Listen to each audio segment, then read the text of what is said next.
रतन टाटा, एक युग का अंत, लेकिन उनकी विरासत अनंत। 9 अक्टूबर 2024 का दिन भारत के इतिहास में एक महत्वपूर्ण मोड़ के रूप में दर्ज किया जाएगा। बीते कल भारत ने अपने सबसे महान और सम्मानित उद्योगपति रतन टाटा को खो दिया। 86 वर्ष की आयु में उनका निधन हो गया है, लेकिन उनके द्वारा स्थापित मूल्यों, आदर्शों और उनके नेतृत्व की गूंज सदियों तक सुनाई देती रहेगी। रतन टाटा का नाम मात्र एक उद्योगपति के रूप में नहीं, बल्कि एक ऐसे दूरदर्शी नेता के रूप में अमर रहेगा जिन्होंने भारतीय उद्योग, समाज सेवा और नैतिक मूल्यों को नई ऊंचाइयों पर पहुंचाया। उनका प्रारंभिक जीवन और शिक्षा। रतन टाटा का जन्म 28 दिसंबर 1937 को मुंबई में हुआ। वह भारत के प्रसिद्ध टाटा परिवार से थे, जो देश के आर्थिक और औद्योगिक विकास में अग्रणी रहा है। रतन टाटा के पिता नवल टाटा और माता सोनू टाटा के मार्गदर्शन में उनका जीवन अनुशासन, नैतिकता और सादगी से भरा रहा। उनका प्रारंभिक जीवन उन मूल्यों पर आधारित था जिन्हें बाद में उन्होंने अपने व्यावसायिक और परोपकारी कार्यों में भी अपनाया। उन्होंने अपनी प्रारंभिक शिक्षा मुंबई के Cathedral and John Connon School से की और उसके बाद कॉर्नेल यूनिवर्सिटी से आर्किटेक्चर की डिग्री प्राप्त की। लेकिन उनका झुकाव व्यापार और उद्योग की ओर था, जिससे उन्हें हार्वर्ड बिजनेस स्कूल में एडवांस्ड मैनेजमेंट प्रोग्राम करने का अवसर मिला। उनकी शिक्षा ने उन्हें केवल व्यावसायिक कौशल ही नहीं, बल्कि एक व्यापक दृष्टिकोण दिया, जिसमें उन्होंने व्यापार को समाज सेवा और नैतिक मूल्यों के साथ जोड़ने का तरीका सीखा। टाटा समूह का नेतृत्व और वैश्विक विस्तार। रतन टाटा ने 1962 में टाटा समूह के साथ अपने करियर की शुरुआत की।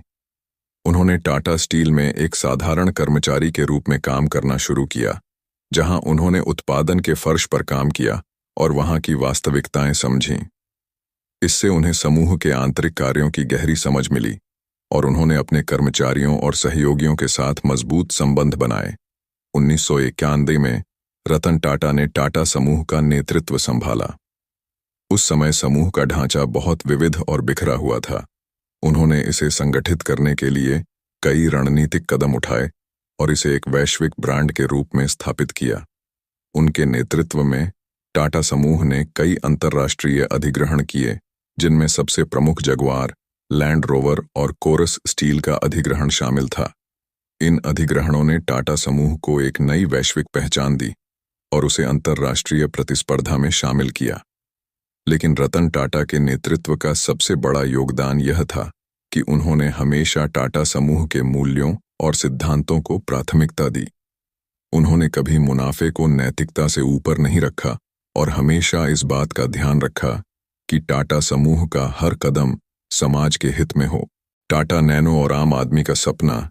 रतन टाटा का सपना था कि हर भारतीय परिवार के पास अपनी कार हो। इसी सपने को साकार करने के लिए उन्होंने टाटा नैनो का विचार पेश किया। यह दुनिया की सबसे सस्ती कार थी, जिसे खास तौर पर भारतीय मध्यम वर्ग के लिए डिजाइन किया गया था। हालांकि यह परियोजना व्यापारिक दृष्टि से उतनी सफल नहीं हो सकी, लेकिन यह रतन टाटा के सामाजिक दृष्टिकोण और उनकी दूरदर्शिता का प्रतीक थी। उनका मानना था कि तकनीक और नवाचार का उपयोग केवल बड़े उद्योगों के लिए नहीं, बल्कि आम जनता की समस्याओं को हल करने के लिए भी किया जाना चाहिए। परोपकार और समाज सेवा। रतन टाटा का जीवन केवल उद्योग तक सीमित नहीं था। उन्होंने अपने जीवन का एक बड़ा हिस्सा समाज सेवा और परोपकार में लगाया। टाटा ट्रस्ट्स के माध्यम से उन्होंने अरबों डॉलर शिक्षा, स्वास्थ्य, ग्रामीण विकास और सामाजिक सुधार के कार्यों में दान किए। टाटा ट्रस्ट्स की संपत्ति टाटा समूह की 66% हिस्सेदारी के रूप में है, जो इसे भारत का सबसे बड़ा परोपकारी संगठन बनाता है। उनकी परोपकारी सोच का सबसे बड़ा उदाहरण उनके द्वारा चलाए गए शिक्षा और स्वास्थ्य सेवा के कार्यक्रम हैं।